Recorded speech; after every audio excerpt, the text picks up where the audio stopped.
Bonjour, bonsoir mes frères et sœurs. Votre frère, le sentinelle ZJO, désormais la voix de la sagesse spirituelle, aimerait s'entretenir un peu avec vous sur un sujet très important qui, de nos jours, semble être un peu négligé. Hein.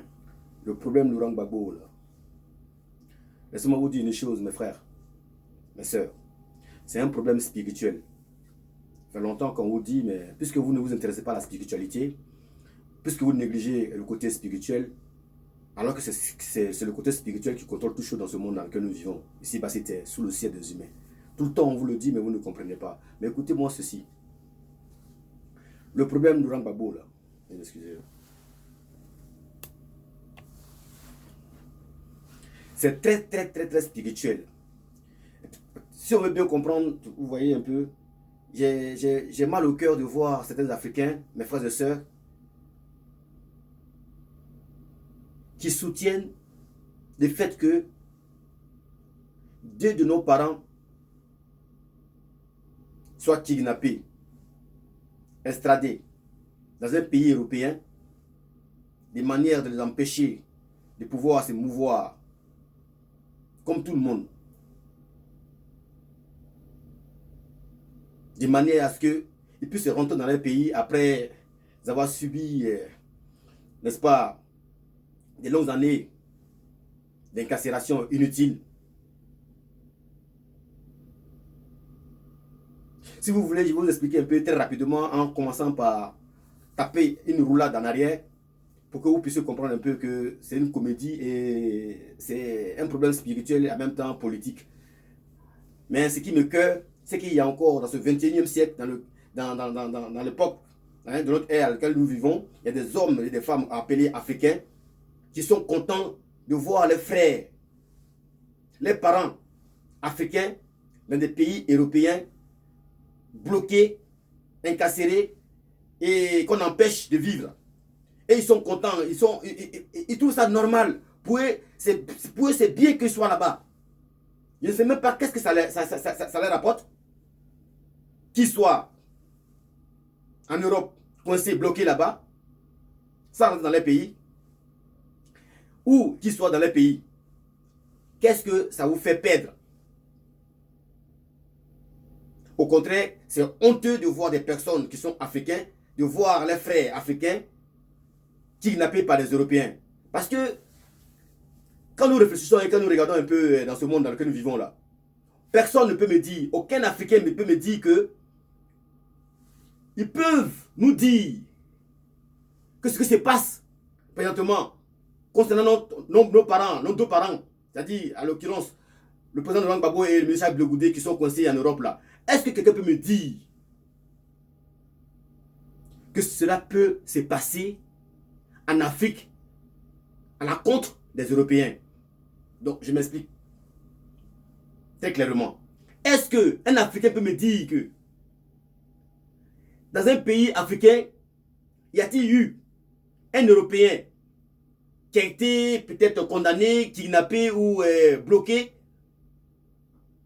après avoir commis une infraction dont la justice l'a acquitté, innocenté, donc libéré, qui soit encore condamné dans le pays africain? Quel est le pays dans lequel se trouve un Européen qui est coincé par les Européens sans que les Européens ne se débattent tous d'un commun accord pour pouvoir libérer les frères? Peu importe ce qu'il a fait, on ne verra pas un Européen pour dire oui, non, machin, il a mal agi. Si les réseaux sociaux sont en train de vilipender leurs frères pour dire non, ils doivent rester là-bas. Non. Jamais cela s'est passé. On n'a jamais vu un Européen coincé dans un pays africain par les Africains. Alors pourquoi nous sommes d'accord? Parmi nous, il y a des hommes africains qui sont d'accord que nos frères et sœurs soient condamnés en Europe, par exemple. C'est inacceptable. Ce que les Européens ne peuvent pas accepter, mais nous, on peut l'accepter. Pourquoi? Est-ce que ça va un peu chez nous? Ceux qui sont d'accord là, c'est pas question de, je sais pas quoi, parti politique ou bien région, soit du nord ou du sud, de tout machin, mais c'est un problème de nation, de continent. Les gens ne comprennent pas ça. Les Européens vont jamais, jamais, jamais laisser les frères être kidnappés dans un pays africain. C'est impossible. Même s'il a tué, on a vu des Européens qui ont fait n'importe quoi, qui ont violé des gamins, des gamines, je sais pas quoi, machin, qui ont fait n'importe quoi dans des pays africains. Mais ils sont rapatriés rapidement dans les pays. Bon, d'accord. Voyons bien le problème de Laurent Gbagbo et Charles Blé Goudé là. Je vais vous poser une question. Vous qui êtes toujours là en train de dire oui, c'est normal, il a tué, il a tué, il a tué, il a tué. Oui. Il a tué qui? Il a tué par rapport à ceux qui ont pris les armes contre le pays là. Il a tué qui? Lui, il s'est défendu, il était au pouvoir. Il a attaqué, il s'est défendu. Voilà, c'est ça qui est la vérité. C'est pas le fait d'être avec Laurent Gbagbo ou bien contre quelqu'un d'autre. Mais c'est ce qui est la vérité. Il était au pouvoir, il s'est fait attaquer, il était attaqué, il s'est défendu. L'armée est là pour défendre le pays en cas d'attaque de l'ennemi. Voilà, c'est leur rôle. Ils ont joué. C'est toi à la maison, si les voleurs rentrent sur toi pour pouvoir kidnapper ta femme et tes enfants, et tu vas les regarder. Mais non, réfléchis un peu. Voilà. Donc, qu'est-ce qu'on fait de ceux qui ont pris les armes contre le pays là? On fait quoi d'eux? Entre le Laurent Gbagbo et ceux qui ont pris les armes contre le pays là. Et Laurent Gbagbo est plus dangereux que ceux qui ont pris les armes contre le pays? Non, soyons sérieux. Bon, laissons ça de ce côté là. Je vous récapitule rapidement ce qui s'est passé réellement et ce qui me fait rire. Et vous allez répondre à la question que je vais vous poser là. Où Laurent Gbagbo et Charles Blé Goudé ont été pris pour la première fois? Dans quel pays? Bon, prenons Laurent Gbagbo. Où est-ce que Laurent Gbagbo a été pris pour la première fois? Dans quel pays était-il capturé pour la première fois et à quel endroit?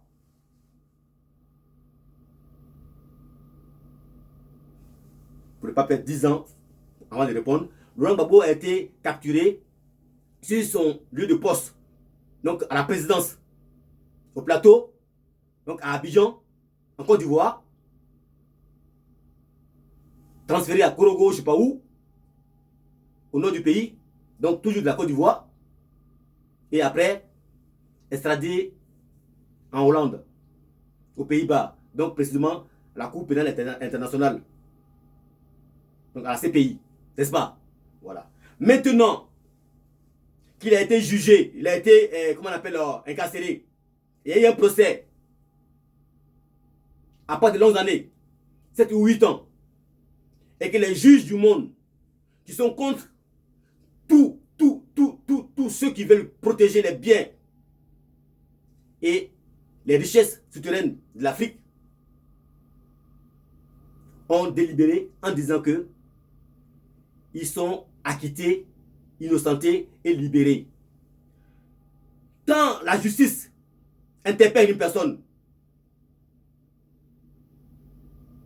pour savoir effectivement si les crimes dont on lui collait sur le dos étaient vraiment avérés.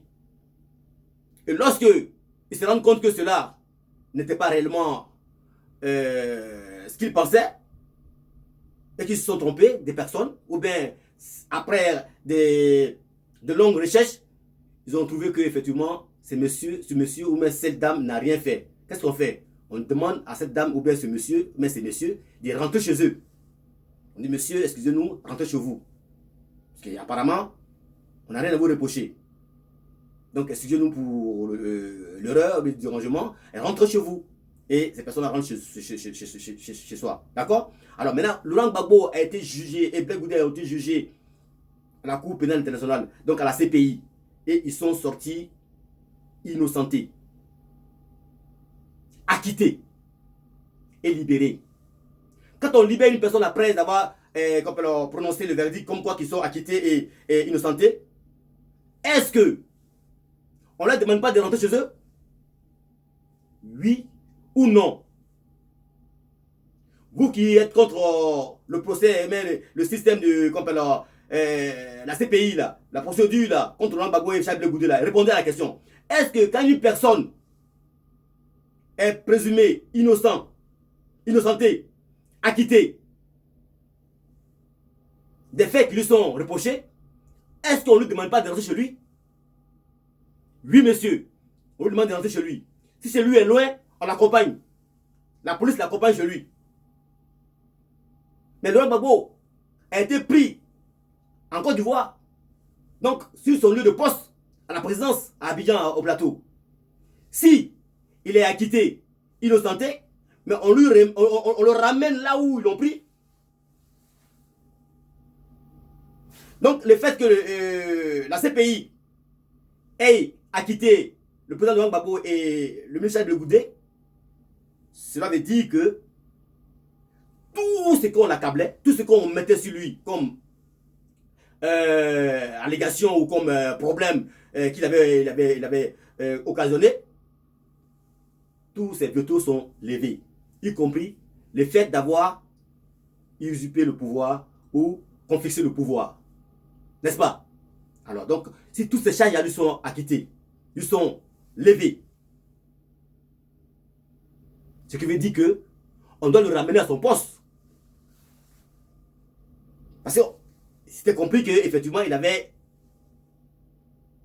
truqué les élections et il avait confisqué le pouvoir. Maintenant que tout ça a été levé par rapport au verdict, acquittement, innocenté. Donc, c'est-à-dire qu'il est innocenté de tout ce qu'on lui reprochait, y compris même le pouvoir qu'il avait confisqué. N'est-ce pas? Alors, qu'est-ce qu'on fait dans ce cas-là? On doit le ramener là où l'on prie, ou bien là où il vit, ou là où il vivait. Parce que une fois que la police a fini d'interviewer, qu'ils ont fini de faire un PV et tout machin, un procès verbal, on te demande de rentrer chez toi quand il n'a rien fait, quand tu n'as rien à te reprocher, n'est-ce pas? Ramenez-le chez lui. Non? Qu'est-ce qu'ils font?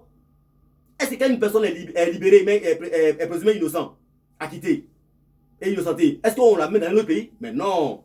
On lui demande de rentrer chez soi. On lui demande de rentrer chez lui. Donc c'est pour dire que ce n'est plus de la justice. Ce n'est plus de la justice. Et sur les yeux de tous les présidents africains. Non mais vraiment, ce sont vraiment des présidents qui se... On a l'impression que ce ne sont pas je sais pas. Ils ne sont pas allés à l'école bien quoi. Les présidents africains sont là, mieux comme des cartes. Et puis ils regardent ce qu'un président européen ne peut jamais faire à l'égard de leurs ressortissants. Un de leurs ressortissants. Impossible de voir un de leurs ressortissants dans un pays africain qui est innocenté, acquitté de tout ce qu'on lui reprochait et qui est encore en Afrique. C'est impossible. Mais ça, nous voyons tous les présidents africains regarder ça sans rien dire.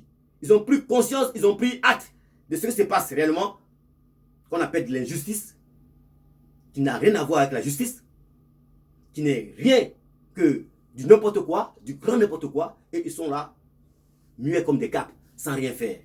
Mais c'est pas possible, c'est honteux de voir cela, et de savoir qu'il y a des Africains qui disent qu'ils sont présidents de plusieurs États africains, sans toutefois se rassembler pour demander l'entrée de leurs frères et sœurs.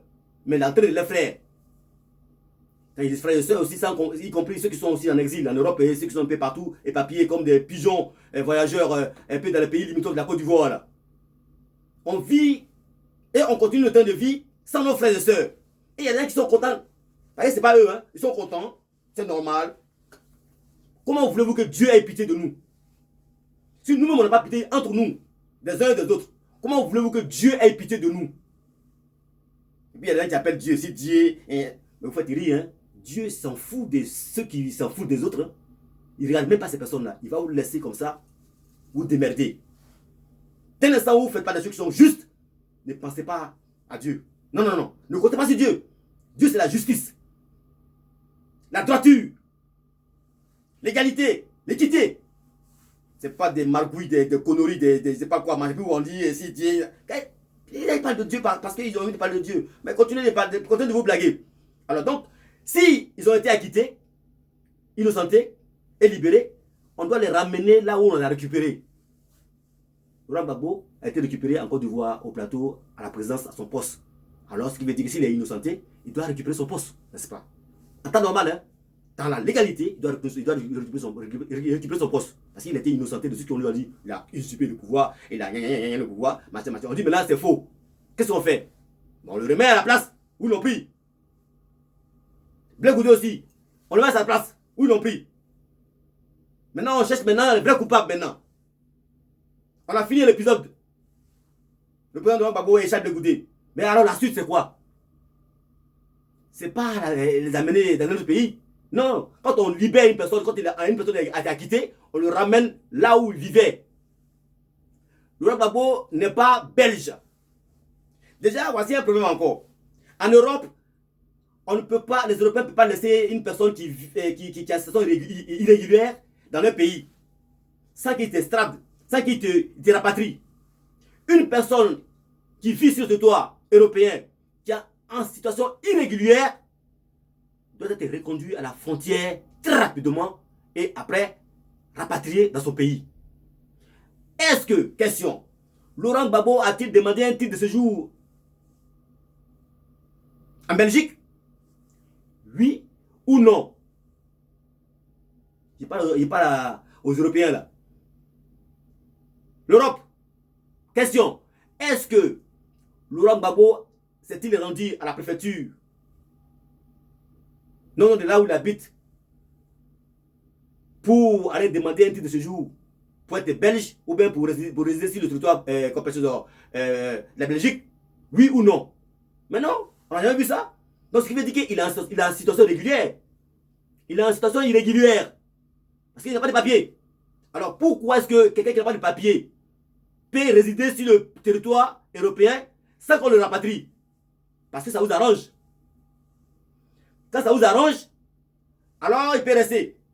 Mais ceux qui prennent des bateaux sur les mers et qui viennent pour pouvoir se recueillir dans les pays qui mettent le feu toujours dans les pays africains, parce que là où il y a le feu, où il y a la fumée, on ne peut pas se diriger là-bas. On se dirige là où il n'y a pas de feu. Donc vous qui mettez le feu dans les pays africains là, quand vous voyez les gens venir en bateau là, vous mieux les recueillir correctement, mais vous les noyez, vous les tuez, vous les rapatriez.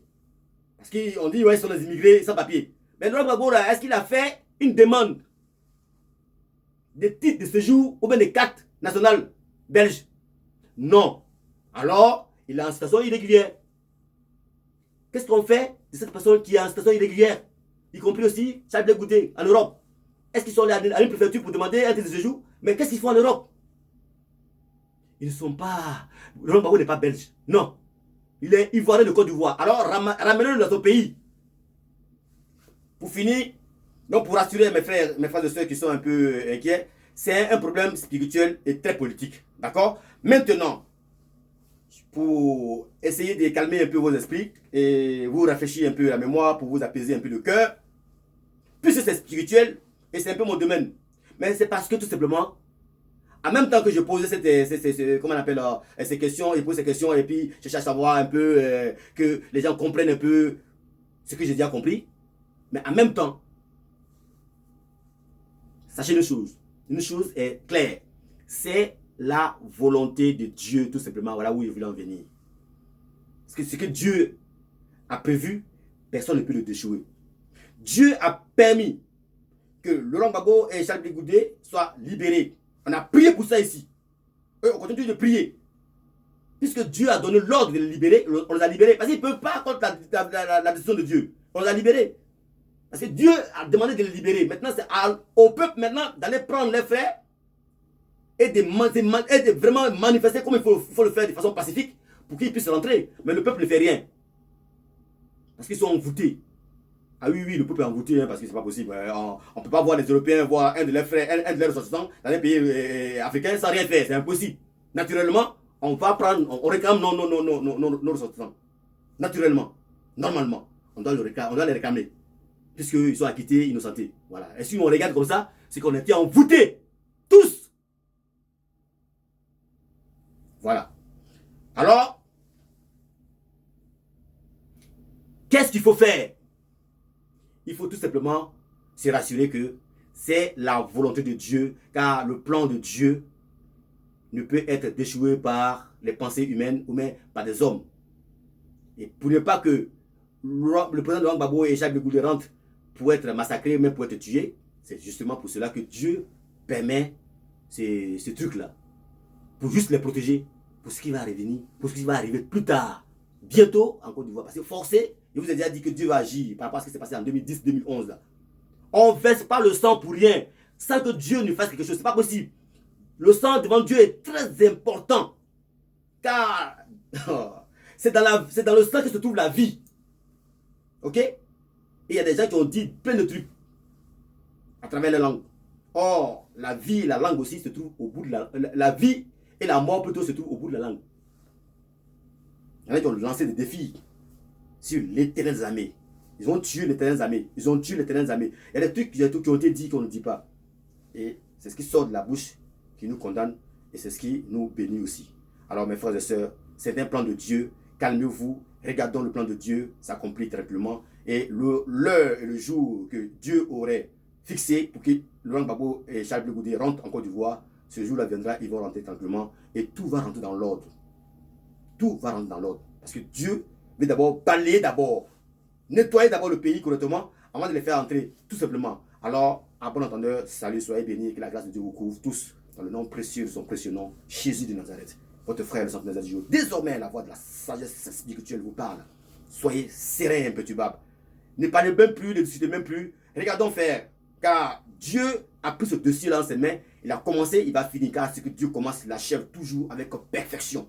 Avec perfection. Soyez bénis. Amen, amen, amen.